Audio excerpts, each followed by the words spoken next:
আসসালামু আলাইকুম। এখন শুনবেন সংবাদ শিরোনাম।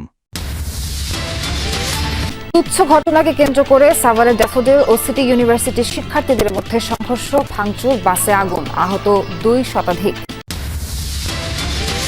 মেট্রো রেলের বিয়ারিং প্যাড মাথায় পড়ে নিহত কালামের গ্রামের বাড়িতে স্বজনদের আহাজারে শরীয়তপুরের নড়িয়া কেন্দ্রীয় জামে মসজিদ কবরস্থানে দাফন।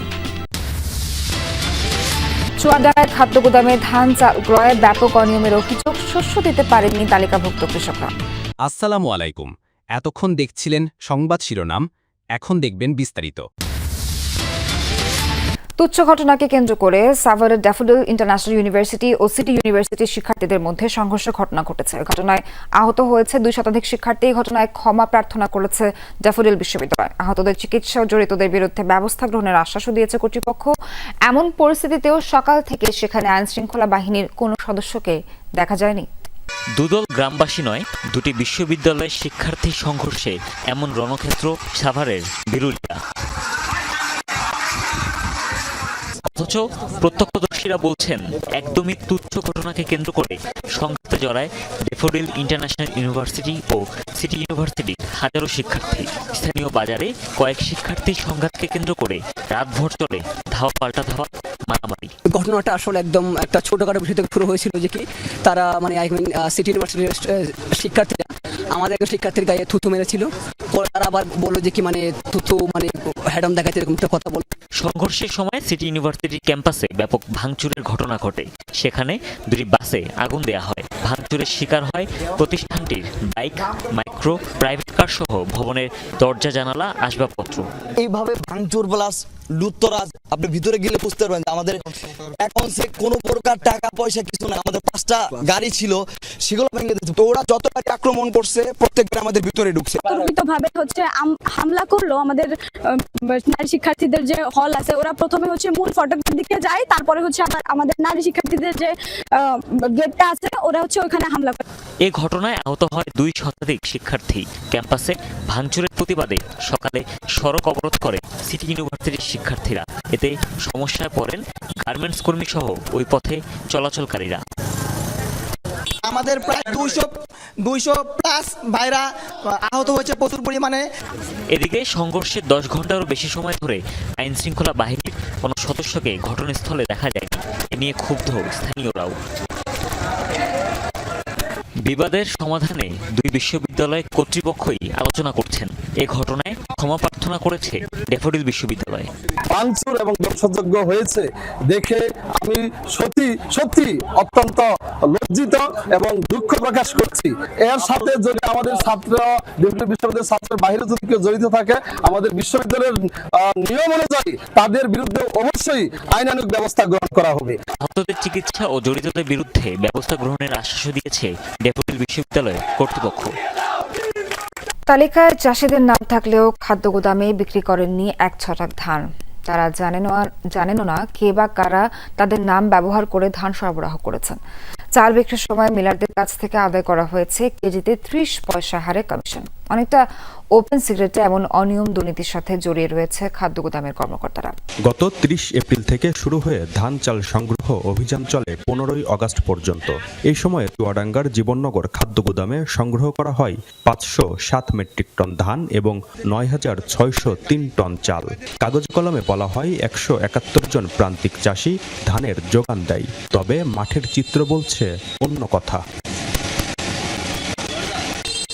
উপজেলার 125 জন বড় চাষির তালিকা প্রস্তুতের পর খাদ্য অফিসে পাঠায় কৃষি অফিস। নিয়ম রয়েছে তাদের অগ্রাধিকার দিয়েই বাড়ানো যেতে পারে চাষির সংখ্যা। অভিযোগ উঠেছে কৃষি বিভাগের তালিকার চাষিদের বড় অংশই গুদামে ধান সরবরাহ করেননি, এমনকি অনেকে ধান চাষই করেননি। এবার এটা নাম দিয়েছে আমি জানি না, আমি কোনোদিন আমি ধান দিতে পারি না। ওখানে নাম কিভাবে গেল আমি সঠিক জানি না। এই বছরে আমি বেশি নিই, আমি এটা বলতে পারি না।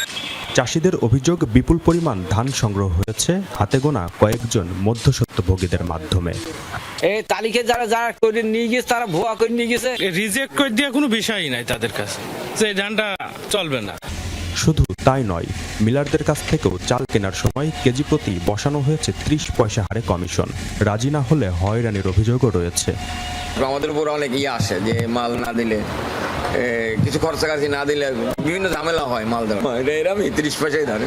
আমাদের তেমন কিছু নেয় না, আমাদের যা একটু খুশি দিয়ে খুশি করে যা দিই তাই নেয়। এসব অভিযোগ খাদ্য গুদামের ভারপ্রাপ্ত কর্মকর্তা জসিম উদ্দিনের বিরুদ্ধে। সম্প্রতি তিনি পদোন্নতি পেয়ে যশোরে বদলি হয়েছেন। মুঠোফোনে প্রশ্ন শোনার পর মোবাইল ফোন বন্ধ করে দেন জসিম উদ্দিন। আপনার সময় তো হচ্ছে বড় ইয়েটা হয়েছিল, ওই যে সংগ্রহ অভিযান, ওই সময় তো আমাদের হচ্ছে মোট 171 জন কৃষকের কাছ থেকে ধান ক্রয় করেছিলেন না?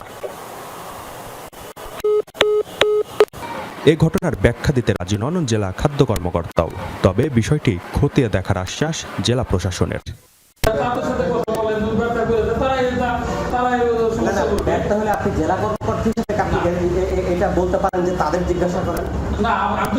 উচ্ছেদ অভিযানের প্রতিবাদে ব্রাহ্মণবাড়িয়া শহরে অনির্দিষ্টকালের জন্য ওষুধের দোকান বন্ধ রাখার ঘোষণা দিয়েছেন ব্যবসায়ীদের একাংশ। সকাল থেকে শহরে এই কর্মসূচি শুরু হয়। ব্রাহ্মণবাড়িয়ার কেমিস্ট অ্যান্ড ড্রাগিস্ট সমিতি পৌর শাখার সভাপতি নূরে আলম সিদ্দিকী জানান, 1983 সাল থেকে ব্রাহ্মণবাড়িয়া মহিলা কলেজের আশপাশের দোকানগুলো তাদের ভাড়া নেয়।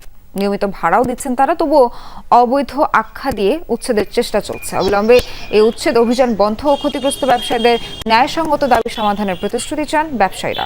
অবস্থান কর্মসূচি পালন করার ঘোষণা দেন তারা। তবে টি রোড, কালীবাড়ি, স্টেশন রোড, কাউতুলি এলাকার বেশিরভাগ ওষুধের দোকান খোলা রয়েছে। এর আগে গত কয়েকদিন ধরে জেলার সরকারি মহিলা কলেজের সামনে অবৈধ দোকান উচ্ছেদের দাবিতে বিক্ষোভ কর্মসূচি পালন করে শিক্ষার্থীরা। কিশোরগঞ্জের ভৈরব উপজেলাকে জেলায় উন্নীত করার দাবিতে রেলপথ অবরোধ করে বিক্ষোভ করেছেন স্থানীয়রা। সকাল 10টা থেকে ভৈরব রেলওয়ে জংশন এলাকায় রেল লাইনে অবস্থান নেন বিক্ষোভকারীরা। কর্মসূচি চলে দুপুর 12টা পর্যন্ত। এ সময় আজকে পরে ঢাকাগামী উপকূল এক্সপ্রেস। ভোগান্তিতে পড়েন যাত্রীরা। এ সময় বিক্ষোভ মিছিল করে ছাত্র জনতা ভৈরবকে জেলায় উন্নীত করার জোর দাবি জানান তারা। এছাড়া অবরোধের কারণে ওই সময় শিডিউল থাকা বেশ কয়েকটি ট্রেন ছেড়ে আসতে বিলম্ব হয়।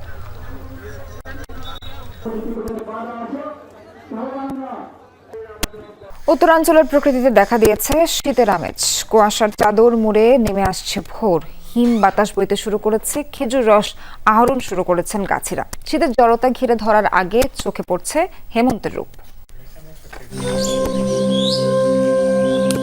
পাখি বলে আমি চলিলাম, ফুল বলে আমি ফুটিব না, মলয় কহিয়া গেল শুধু বনে বনে আমি ছুটিব না। রবি ঠাকুরের কবিতায় শীত যেন এক নিঝুম আবছায়া। নবান্নের ঘ্রাণ মেঠো পথ ধরে নিয়ে যায় ছাতিমের কাছে। হেমন্তের সোনালি ডানায় ভর দিয়ে আশি আশি করছে উত্তরের হিম।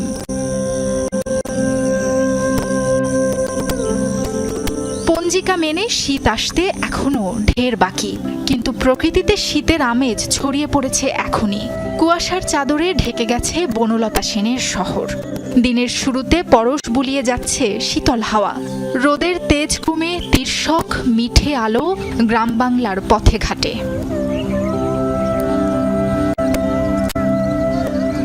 এবার মনে হচ্ছে যে শীতের প্রকোপটা একটু বেশি হবে।